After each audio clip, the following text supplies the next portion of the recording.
Hello students, this is Miss Dalton and today's video is on using averages, weighted averages, and indices.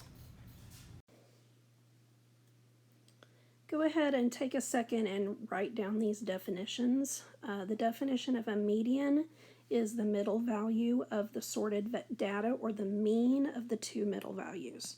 So what you can remember from this right here is that it's going to be the middle.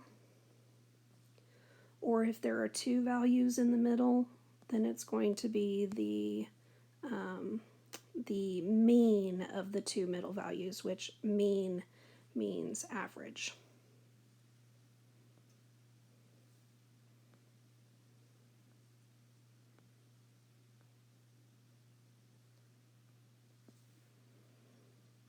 Okay, mid-range is the mean of the maximum and the minimum. So again, you're going to take the maximum and the minimum value and then you will average them. The range is the difference between the highest and the lowest.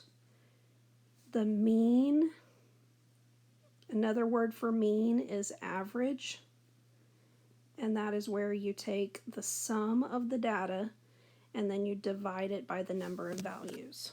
So if you have 5 pieces of data, you will add up those 5 pieces of data and then divide by 5. Mode is the number in the set of data that has the highest frequency. So a lot of times when we think of mode, we think of most. It's going to be the number that occurs the most. These are all definitions that you've learned before this point, but it always helps getting them written down again just so that you can refer back to them as needed. Okay, so we're going to look at averages, and we're going to look at when you have weighted average and then without weighted average, which is just a plain average. In NISD, we use a weighted average. Our formative grades are 40% of your grade and your summative grades are 60%. So you knew that, but maybe you didn't really understand how the computer calculates your average. If we did not have weighted averages, if we were without weighted averages, what we would do is we would just take all of these values and we would just add them up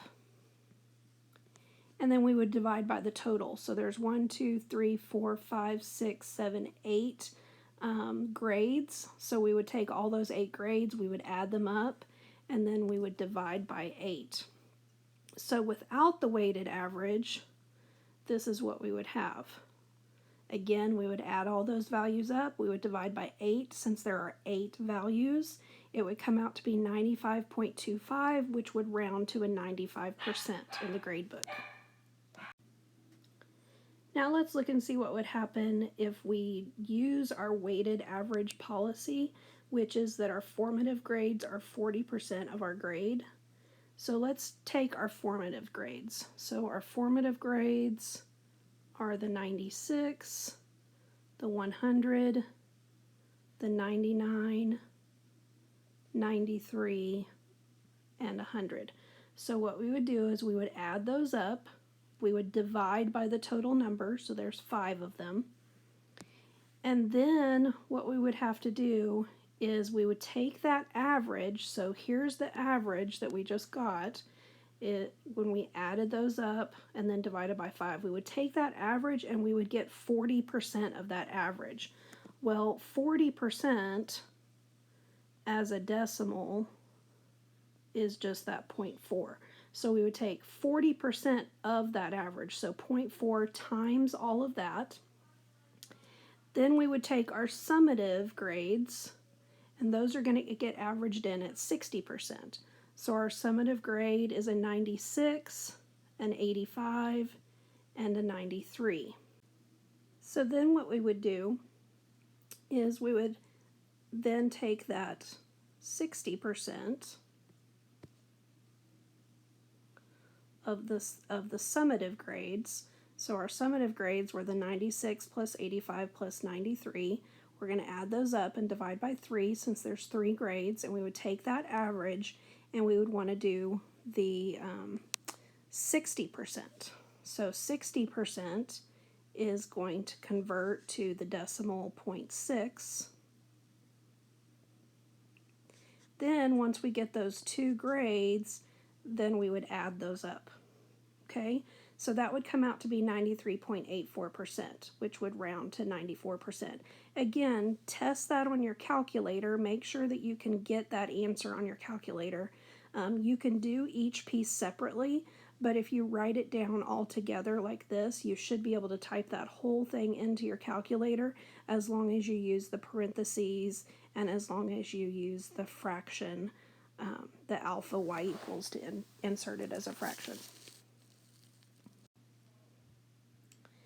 Okay, so you're going to take this problem that is found on page 47 in your textbook, and I want you to work through it on your own. You're going to pause the video and work through it on your own, and then you can hit play when you're ready to check your answers. The scenario is this. We have Mr. Alejandro and Miss Bonak-Tarski. They teach advanced quantitative reasoning. When grading, Mr. A uses System A, which is over here, and Mr. or Mrs. B uses System B, which is right here. You're going to answer the questions for A, B, C, D, and E. On Part A, your grades for Unit 1 numerical reasoning are as follows. Class participation, you get a 90. Homework, you get an 82. Quiz average, 73. Unit test, 85. Unit project, 95. Which teacher's grading system do you prefer? So on this one, you're going to find out what your average would be based on each system, and then figure out which one would be the higher average. Again, they've got the averages already there for you, so the class participation grade is a 90, and that's in System A, it's at 10%, whereas in System B, it's 15%. So I would get your average using System A altogether, and then find out your average for System B, and then compare. For Part B, if your quiz average were 20 points higher, so in the previous problem, the quiz average was a 73. So if it's 20 points higher, then now that's going to be a 93. How much would your unit average improve in each system? So then take those same data, those same grades, and figure out your grade in each system, and figure out which one would be higher now. Part C, keeping the other grades the same. What quiz average would yield the same overall unit average in both grading system, and what is the common unit average? So this will take some trial and error. Part D, suppose your grades are class participation 80, homework 85, quiz grade 70, 78, 83. Under each system, which system would you need on your unit test and unit project to obtain an average of 90 or above? So try that out, see if it's even possible. And then Part E, you can work through that. So again, press pause, try these out on your own, and then when you're ready to check your answers, go ahead and press play again. Okay, the answers for Part A, B, C, and D are in this yellow box right here. So check your answer, make sure that you've got those answers correct.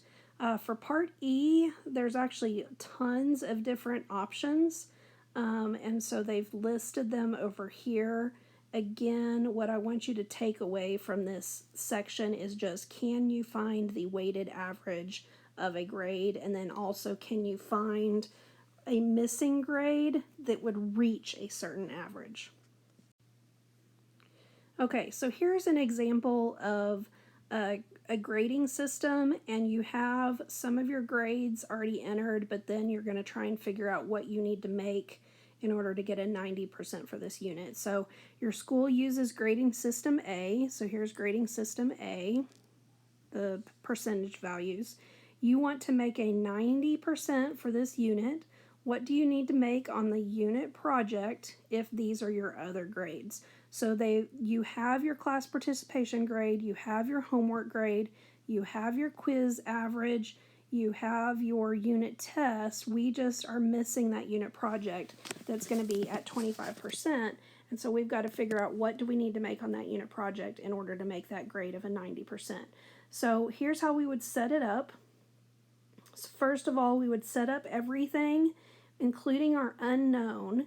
So our 98 participation grade is going to go in at 10%. So 10% is 0.1. We made a 92 on our homework average, and that's a 20%, so that'd be 0.2. The quiz average was 88, which is 30% of our grade, so that's 0.3. Then we have a 90 on our unit test, which goes in as 15%, so that would be 0.15. We don't know what we're making on our unit project, so that is our unknown, and so we're going to put that in for as X, but we do know it's going to be 25% of our grade, so we're going to multiply that by 0.25. All of that together, we want it to give us that outcome of a 90 grade point average. Okay, so what you're going to do from here is you want to go ahead and calculate what you can. So what we can calculate is this part right here. We can go ahead and multiply all of that out, and so when we do, we get 68.1. So all of this came out to be 68.1. So we're going to go ahead and insert that. And then we've got plus 0.25x equals 90. At this point, we're just solving an equation. So you would subtract that 68.1 from both sides. You'd get 0.25x equals 21.9. And then you would divide both sides by 0.25. So it looks like we need to make an 87.6 or preferably maybe an 88 on our unit project in order to get that average of a 90. All right, so here's a problem for you to work on your own just for some extra practice. We have system A and we have system B, and you're going to determine your grade for each system if you made class participation of an 85, homework 73, quiz average 81, unit test 94, and unit project 91. So go ahead and do that on your own, see what you get, and when you're ready to check your answer, go ahead and press play. Okay, this is what you should have gotten for System A. System A would have given you a grade of an 84. System B would give you a grade of an 86. So hopefully you got those correct. And then tomorrow when you come to class, you're going to work on these extra practice problems here, and you'll just put them in your journal. And they're going to be in the textbook, which again, you can access the textbook. I have a class set of textbooks you'd have to share on my bookshelf, but then I also have the book in Moodle that you could access as well. Hope y'all had a wonderful Thanksgiving break, and I miss y'all, and I look forward to seeing y'all.